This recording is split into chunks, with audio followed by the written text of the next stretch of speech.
ایک دوسرے کو عزت دو، برداشت کرو۔ میرے نبی نے فرمایا بہترین مسلمان وہ ہے جو بیوی سے اچھا سلوک کرتا ہو، اور بیوی سے فرمایا میری شریعت میں سجدہ ہوتا تو بیوی سے کہتا خامند کو سجدہ کر۔ بہترین صدقہ اولاد کی تربیت ہے۔ پورا گھر میرے نبی نے نقشہ، ہر ایک کی قیمت بتائی۔ ماں تیرے قدموں تلے جنت، کا کاش میری ماں زندہ ہوتی، تم دیکھتے میں کیا کرتا، میں عشاء کی نماز کے مصلی پر ہوتا، میں سورۃ فاتحہ پڑھ رہا ہوتا، ادھر سے آواز آتی میری ماں کی محمد، تو میں نماز توڑ کے کہتا لبیک اماں جان۔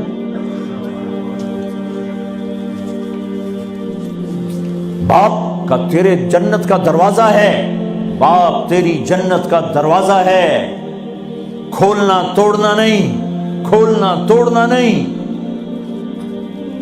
توڑ دیا تو جنت میں نہ جا سکو گے۔ سب سے بہترین مسلمان جو بیوی سے اچھا سلوک کرے، سب سے بہترین عورت جو اپنے خامند کی منشا کو دیکھے۔ پھر آپ نے ایک عجب بات فرمائی جو معاشرے میں بہت بوجھ بنتا ہے جس کا، ہاں بھائی تمہیں ایسا صدقہ بتاؤں جس سے بڑھ کے کوئی صدقہ نہیں، تمہیں ایسا صدقہ بتاؤں جس سے بڑھ کے کوئی صدقہ نہیں۔ انہوں نے کہا جی کیا؟ کہا الابنۃ المردودہ، جس کی بیٹی کو طلاق ہو گئی یا بیوہ ہو گئی اور گھر واپس آ گئی ماں باپ کے، یا ماں باپ نہیں ہے تو بھائی ہیں، وہ ایک بوجھ بنتی ہے ماں باپ پر بھی، اور بھائی تو ویسے ہی باغی ہو جاتے ہیں۔ میرے نبی نے فرمایا اس بچی پہ خرچ کرنا کائنات کا سب سے افضل صدقہ ہے۔ گھر، ایک گھر کیسے چلتا ہے؟ ہمارے ہاں پنجاب سندھ بلوچستان سرحد میں بہنوں کو وراثت میں کوئی حصہ نہیں ملتا، سب بھائی کھا جاتے ہیں۔ میرے نبی نے فرمایا جس کو اللہ نے 2 بہنیں دیں اس نے ان کا حق ادا کیا، شادی کی حق ادا کیا۔ ماں باپ کی وراثت میں سے ہوتا ہے، اگر میں نے کوئی خود کمایا ہے اس میں بہنوں کا حق نہیں، ماں باپ سے اگر 1 روپیہ بھی آیا ہے تقسیم کیا جائے گا۔ جس نے بہنوں کا حق ادا کیا، شادی کی حق ادا کیا، اس پہ جنت واجب ہو گئی۔ جس کو اللہ نے 3 بیٹیاں دی اس نے ان کی ڈولی اٹھائی، وہ جنت میں میرے ساتھ یوں ہوگا۔ ایک بولے اگر 2 ہوں، کہ جس نے 2 بیٹیوں کی شادی کی وہ بھی ایسے ہوگا۔ اللہ بھلا کرے۔ ایک صحابی کا کہ جس کی 1 ہو، کہ جس کی 1 ہے، اگر اس نے اس کو عزت سے رخصت کیا تو وہ بھی میرے ساتھ ایسے ہی ہوگا۔ پھر کئی بچیوں کو طلاق پڑی ہے کہ اس کو بیٹا نہیں ہوتا۔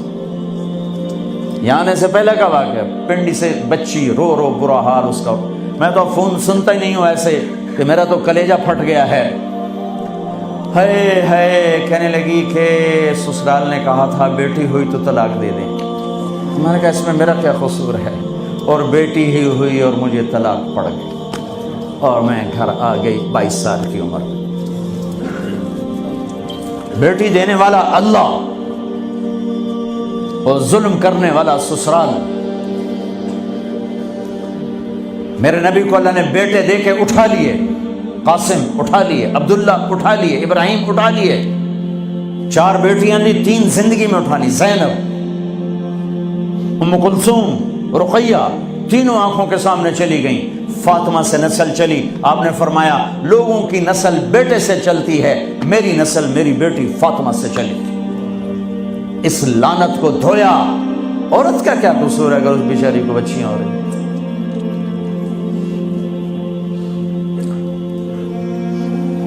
جس نے اپنی بہنوں کو حق ادا کیا، جس نے بیٹیوں کو ڈولے میں بٹھایا، ان کا حق ادا کیا، کہ جنت میں یوں ہو جائے گا۔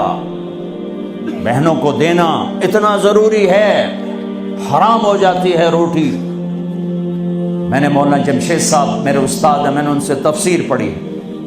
میں ایک دن شہد کی بوتل لے کر گیا، پرانی بات ہے 76-77۔ میں نے کہا حضرت یہ ہدیہ ہے۔ فرمایا کہاں سے لائے ہو؟ کہ میرے اپنے باپ ہے۔ فرمایا تیرے باپ نے اپنی بہنوں کو، تیرے باپ نے اپنی بہن یعنی میری پھوپھیوں کو، تیرے باپ نے اپنی بہنوں کو زمین میں سے حصہ دیا تھا؟ یہ سوال کیوں کیا؟ 10 روپے کی شہد کی بوتل تھی اس وقت کہ اگر دیا تھا تو یہ میں لے لوں گا، اگر نہیں دیا تو پھر یہ حرام ہے، میں نہیں لوں گا، یہ مطلب۔ Thanks for watching. Subscribe and share for more MTJ videos.